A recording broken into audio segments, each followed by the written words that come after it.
Euh, Autre point aussi qui pour moi est très important, surtout lorsqu'on est étudiant, enfin même dans la vie de tous les jours, s'entourer de bonnes personnes. C'est hyper important. Et ne pas se dire, ah tiens, j'ai tel ami, on se connaît depuis le collège, depuis qu'on est petit et tout, et le garder dans sa vie. Si par exemple c'est quelqu'un qui a peut-être des comportements, qui a un caractère qui nous pèse en fait. C'est pas parce qu'on connaît quelqu'un depuis longtemps que forcément c'est une bonne personne à garder dans notre vie, parce qu'au final, on le dira toujours, l'entourage a un impact sur nous. Qu'il soit direct ou indirect, ça nous impacte. Donc il faut bien choisir son entourage et ne pas hésiter à se détacher de certaines personnes pour se préserver et prendre soin de sa santé mentale. Euh, Autre point aussi que j'ai noté et je vais partager un mini témoignage, c'est de ne pas hésiter à consulter plusieurs professionnels. Tout simplement. C'est comme un médecin. Si tu as un médecin avec qui tu n'es pas à l'aise, tu vas voir un autre. Tout simplement. Même si tu es dans le besoin, même si tu es dans une situation urgente et tout, il ne faut pas se dire, ah bah tiens, c'est un prof dans ce domaine, je suis mal à l'aise avec, je ressens une atmosphère qui ne me met pas bien, je reste quand même. Non, il y en a plusieurs, ne pas hésiter à aller en voir. Moi, je sais que tout ce qui est psychologue, enfin, tout ce qui est professionnel dans la santé mentale, je n'ai pas du mal à aller vers eux parce que j'ai grandi en étant entourée de ces personnes-là. Mais par contre, ça m'est déjà arrivé d'aller consulter une psychologue suite à un événement où j'avais vraiment besoin d'en parler à une professionnelle et arriver dans le cabinet et malheureusement, je suis tombée sur quelqu'un qui m'a jugée directement. Et c'est un événement qui m'a énormément traumatisée parce que j'ai pris 4 ans avant d'oser aller consulter quelqu'un d'autre. Tellement ça a été très compliqué. Et au final, je suis partie voir d'autres psychologues, je suis partie voir des thérapeutes et je suis tombée sur une thérapeute avec qui on a pu travailler, avec qui j'ai pu avancer et débloquer tout ce qu'il y avait à débloquer. Donc c'est vraiment de ne pas hésiter à aller voir des psychologues, des thérapeutes, de aussi se renseigner. Enfin, aujourd'hui, on a la chance d'avoir Internet, d'avoir pas mal d'informations, de se renseigner sur les différents spécialistes qui existent selon nos besoins. Si, par exemple, selon nos besoins et selon, comment dire ça, quand je dis besoin, c'est plutôt selon la situation et aussi l'aide qu'on aimerait recevoir. Si, vous donner un exemple, moi, je suis quelqu'un, je n'aime pas consulter un professionnel qui va juste faire que m'écouter. J'ai besoin d'interaction.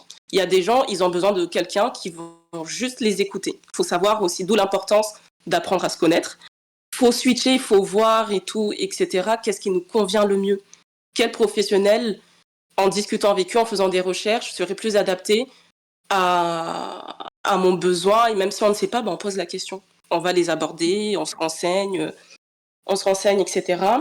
Et autre dernier point que je peux rajouter, c'est que s'il y en a qui souhaitent, qui par exemple écoutent des podcasts ou des trucs comme ça, j'en fais en lien avec la santé mentale où là, c'est plutôt, si vous voulez, c'est un podcast où je parle comme si on était amis, mais sur des sujets qui nous concernent, que ce soit comparaison, le fait d'apprendre à dire non, le fait de tout ce qui est par exemple confiance en soi, estime de soi, mais en y apportant des conseils. Le but, c'est pas juste faire du blabla, c'est de donner des petits tips du moins, et après que chacun peut soit tester pour voir si c'est adapté à sa situation, à son environnement, son mode de vie, parce que ça aussi, il faut le prendre en compte.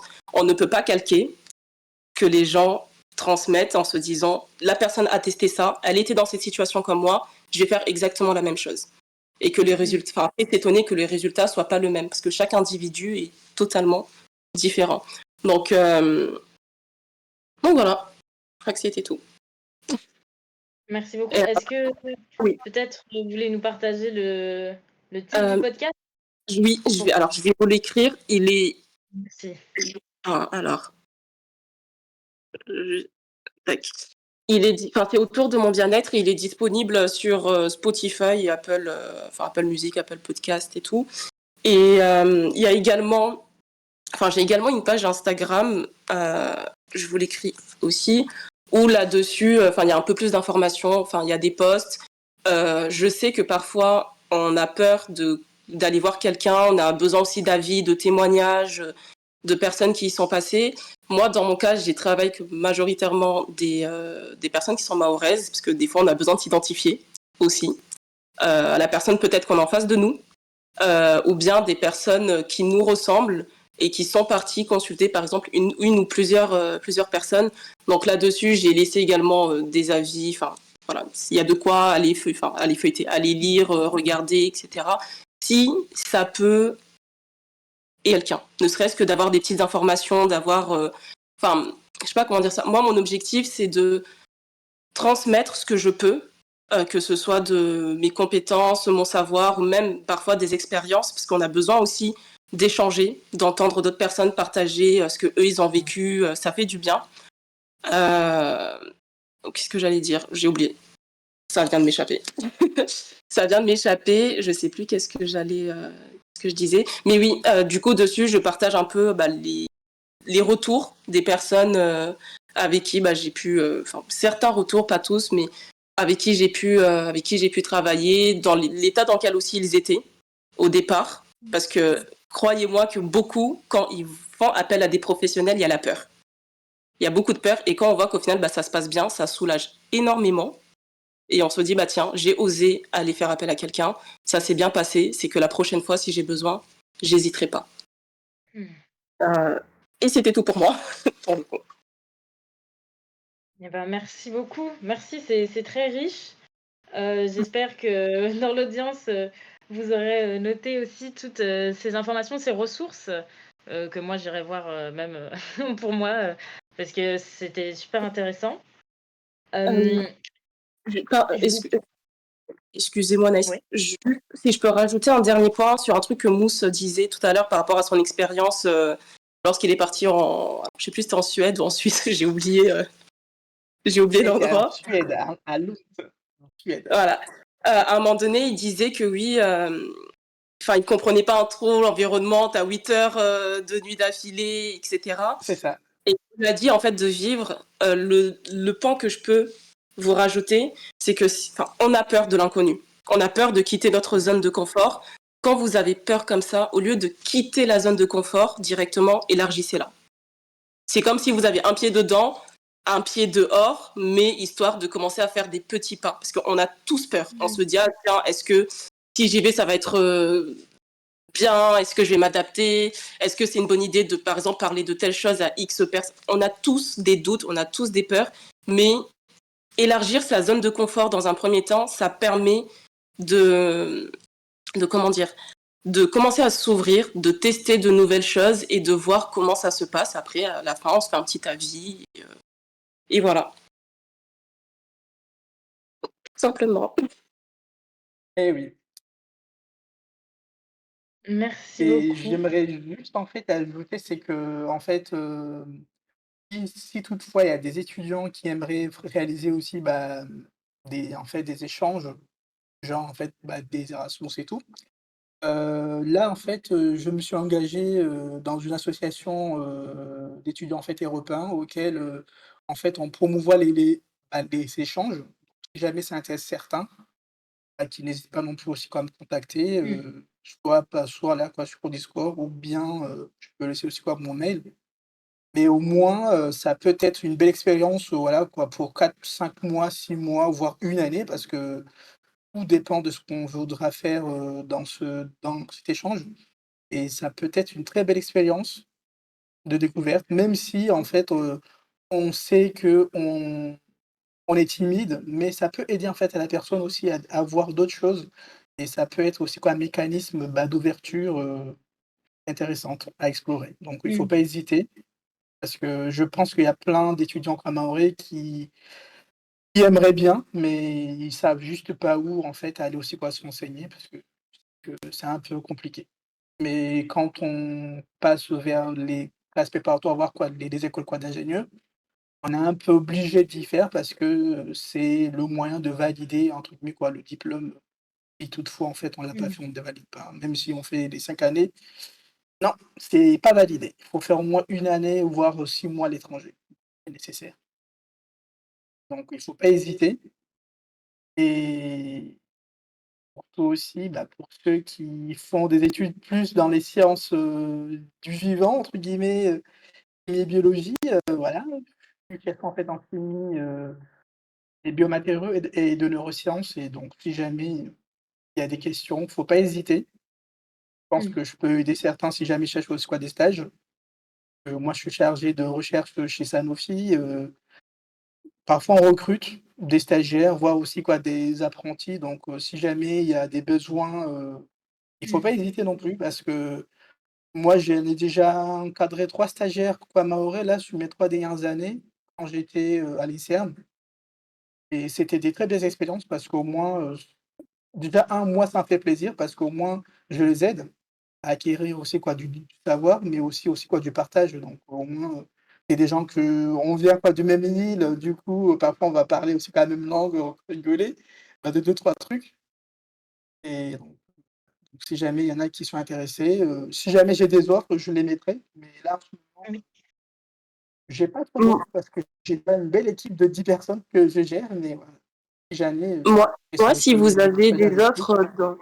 si vous avez des offres dans tout ce qui, alors, dans tout ce qui est laboratoire, Oui, recherche et tout, ça m'intéresserait. Alors, ça serait pas pour moi, mais pour une étudiante mahoraise qui cherche également un stage, mais dans tout ce qui est, enfin, en ouais, génie donc. dans les laboratoires, en fait. Que là, c'est soit laboratoire, Bah soit dans les trucs pharmaceutiques, etc. disons que moi je suis dans le monde pharmaceutique et biotechnologie parce que voilà, donc je suis ça depuis Ouais, 6 ans en fait.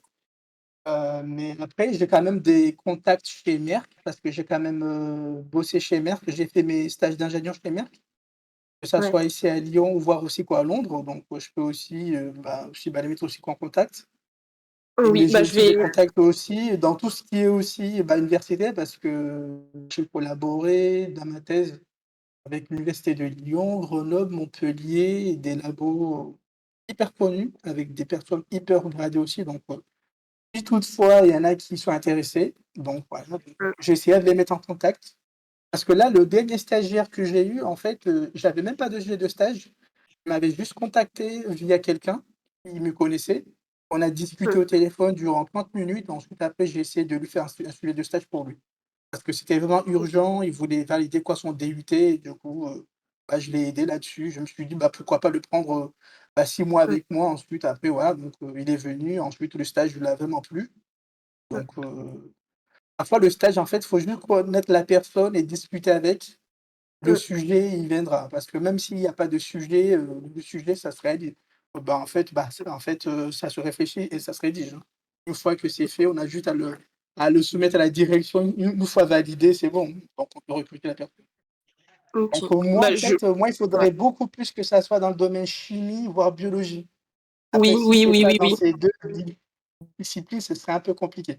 Après, je Bah, connais des collègues, hein, qui font elle, la c'est physique et des dedans. maths, hein, mais bon. Ouais. Bah, elle, je sais que c'est là-dedans, dans le sens où, alors son dernier stage, ça a été enfin, c'était dans une start-up où il Ouais, fabriquait des médicaments qui étaient destinés, enfin des antibiotiques ou je sais plus, qui sont ouais. destinés pour les animaux. Donc c'était Ouais, bah, c'est conception super. des formules, tout ça, etc. En fait, il faisait la Euh, conception et la formulation quoi, de médicaments. Bah, ouais, ce que moi je exactement. fais Mais au quotidien en fait, voilà. Bah, bah, donc je lui demande et je te, enfin, en tout cas, oui, merci, oui, bah, oui, bah, je oui, te bah, oui. Parce que moi je fais la l'écrirai. conception et de vaccins, voilà, je fais la conception des vaccins à base de lipides nanoparticules avec des ARN, pour, là, les maladies qu'on connaît actuelles, la covid et les autres. Donc si jamais je peux aider, oui avec plaisir, hein, ça me gêne pas du tout. Après, le seul point hic, heu, c'est juste en fait les périodes parce qu'en fait nous on a des périodes qu'on recrute des stagiaires, on a des périodes qu'on recrute des alternants. En Mm, général en septembre, de septembre à décembre, on prend plutôt des alternants parce que souvent c'est une année. Du coup on les prend mm. de septembre à juin, juillet et les stagiaires c'est plus de janvier à juillet donc si jamais ça tombe, ouais, en février, ça tombera bien, hein. Bah, de toute Après il faut façon, juste que ça soit bien collé avec la période. oui, bah, je lui en parlerai et je t'écrirai, bah, puis je vous mettrai C'est en contact et super, vous verrez. Mais en tout cas, merci parce que c'est très intéressant et c'est aussi des super. opportunités comme ça dans enfin, genre les réunions un peu comme ça et tout. Disons que moi, mon premier stage que j'ai eu, c'était au CEA avec, groupe, Merck.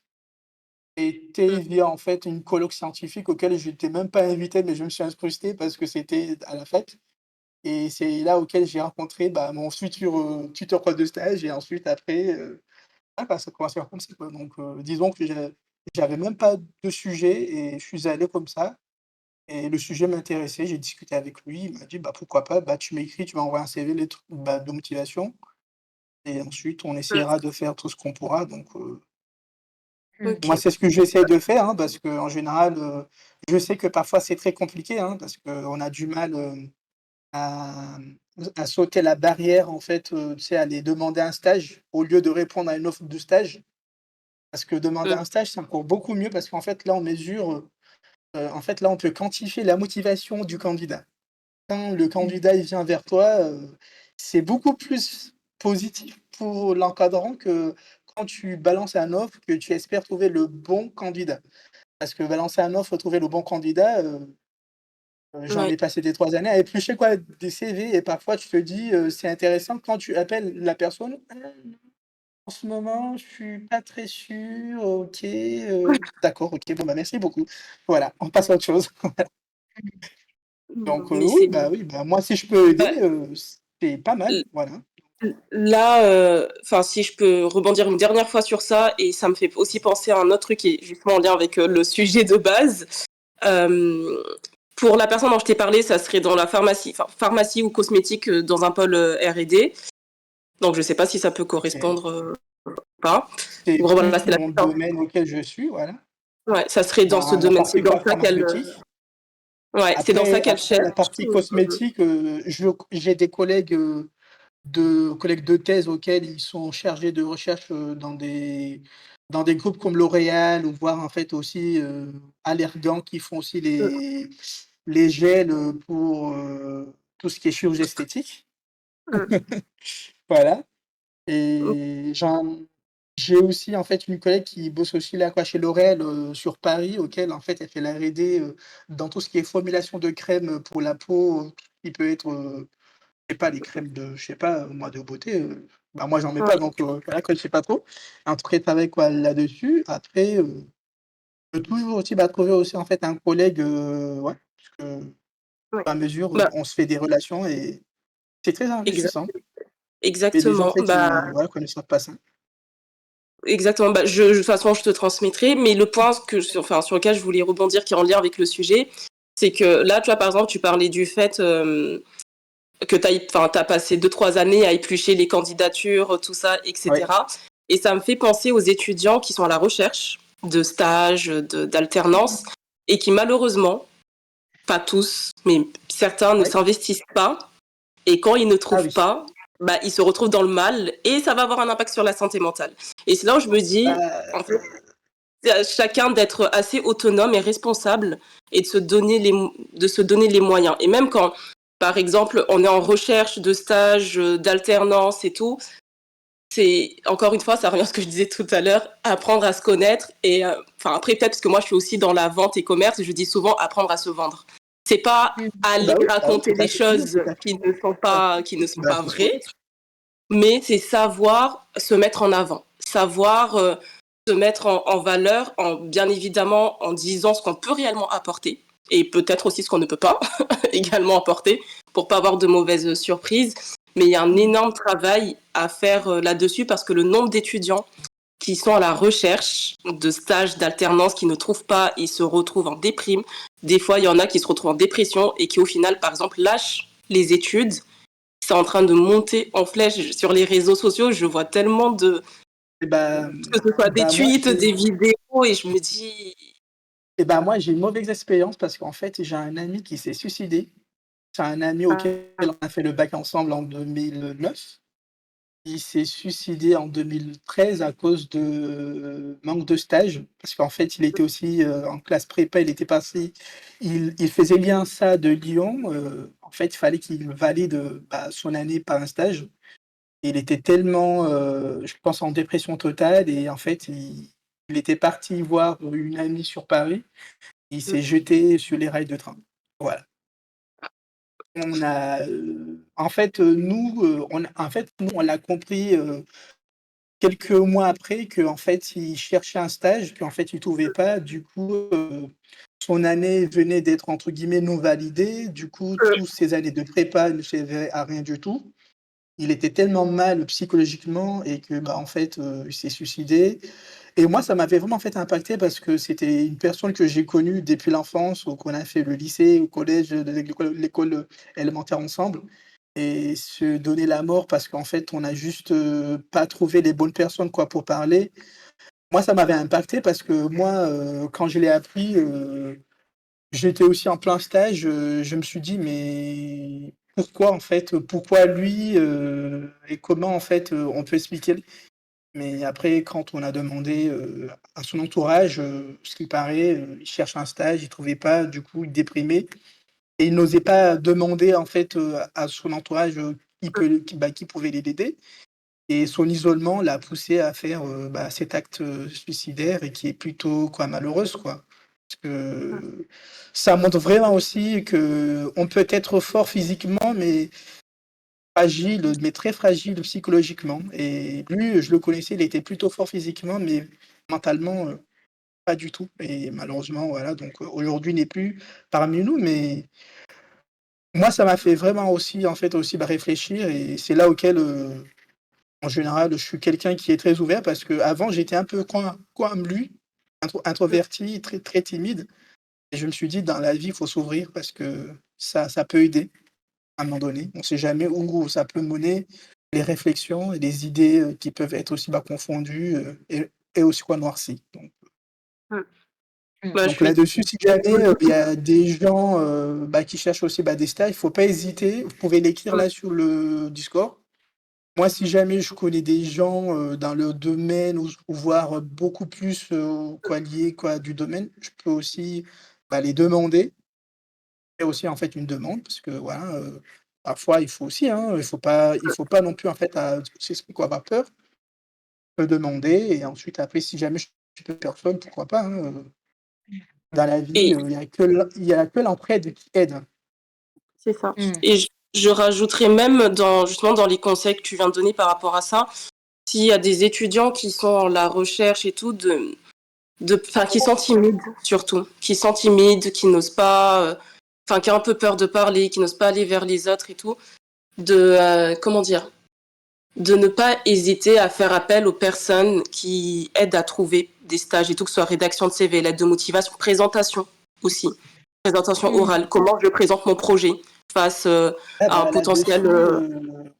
là-dessus, je peux même aussi vous proposer une séance, de rédaction de CV, si jamais en fait, Mhm. bah, vous le voulez. J'essaierai quoi de le faire parce que j'avoue que je le fais systématiquement avec les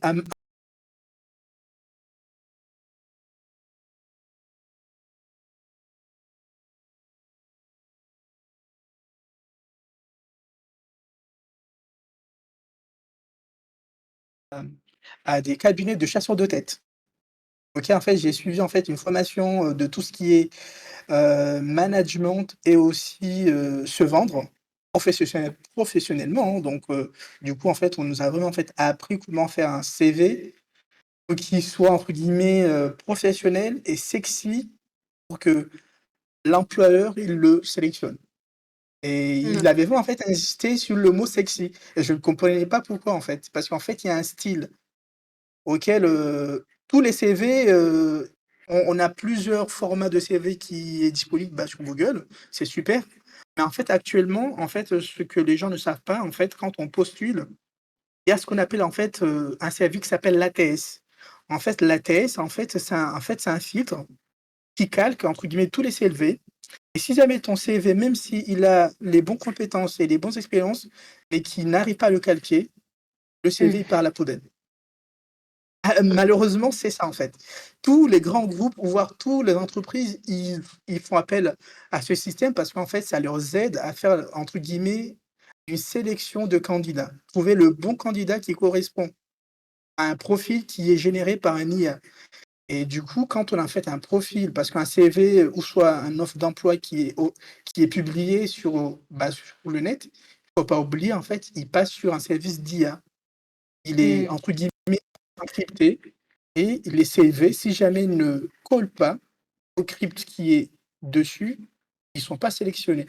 Moi aussi, J'ai fait une thèse. Après la thèse, j'ai postulé, entre guillemets, sur plusieurs groupes. Je n'arrivais pas, en fait, à être aussi quoi, sélectionné malgré, le bagage scientifique que j'ai. Mmh. Du coup, je suis allé, faire, le truc, de formation dans un cabinet et en fait, ils m'ont dit: «Bah, en fait, on va changer votre CV, on va le mettre. Ensuite, une semaine après, on va faire le point». Une semaine après, j'avais 5 offres en même temps et du coup, je ne comprenais pas. J'ai passé 3 mois à postuler, j'avais pas d'offre. En une semaine, j'ai eu 5 offres et tous les 5 offres, ils correspondaient plus ou moins à ce que moi je demandais à la fin. Et ben, j'ai eu le choix du roi, comme on dit, à choisir, là où je vais. Mais parfois, le monde d'aujourd'hui, il faut pas non plus, tout y croire. Certes, quand on dépose un CV ou quand on l'envoie dans une boîte mail directe, c'est super, mais la majorité des candidatures, il se fait via des plateformes, souvent sur Mmh. LinkedIn ou soit sur Indeed.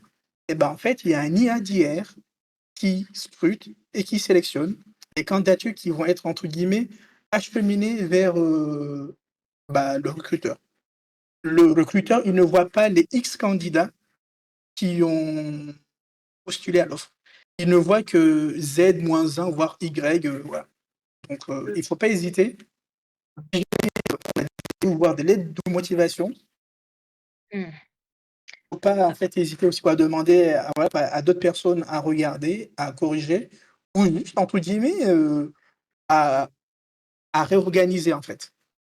Parce qu'en fait, il y a des infos qui sont importantes, il y en a qui sont pas du tout importantes.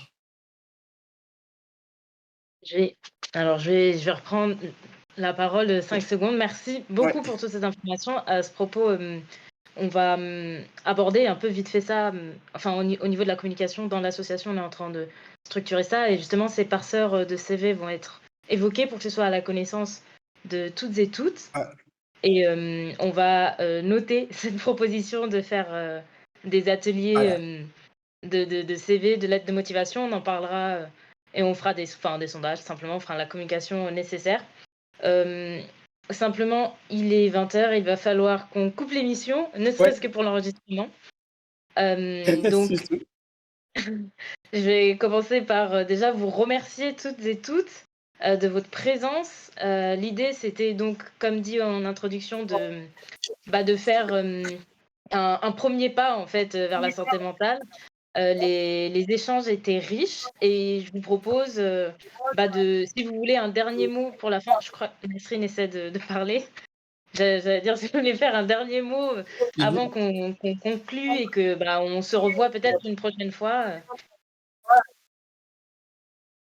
Non, pardon, non, la c'était parole juste est à pour remercier tout le monde et puis en conclusion, on peut dire on est faites très attention à votre santé mentale. C'est comme une plante, faut bien l'arroser, faut bien l'exposer, faut pas la montrer à n'importe qui, faut pas laisser les nuisibles se développer et on espère que tout ira bien. oui, merci beaucoup. Dans l'audience, si vous voulez faire un petit mot aussi par message, on pourra le retransmettre.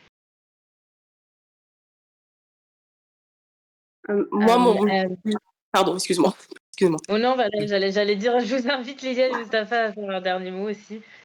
Moi, mon dernier mot, ça serait, enfin, un dernier mot qui en contient 2, mais qui ensemble, ça serait de vous inviter à réellement prendre le temps d'apprendre à vous connaître. Parce que si vous voulez préserver votre santé mentale, enfin, peu importe ce que vous voulez faire dans votre vie, c'est quelque chose qui est essentiel. Si demain, mentalement, ça ne va pas et que vous allez vouloir rebondir, il faudra savoir sur quoi et quelles sont les ressources, surtout, dont vous disposez. Et ça serait tout. Je crois que le deuxième, je l'ai inclus dedans, en fait. C'est Merci bien. beaucoup. Pour moi, ça serait juste, voilà, donc en fait, il faut vivre, s'ouvrir aux autres et parler, échanger, manger et dormir et surtout prenez plaisir de faire des études.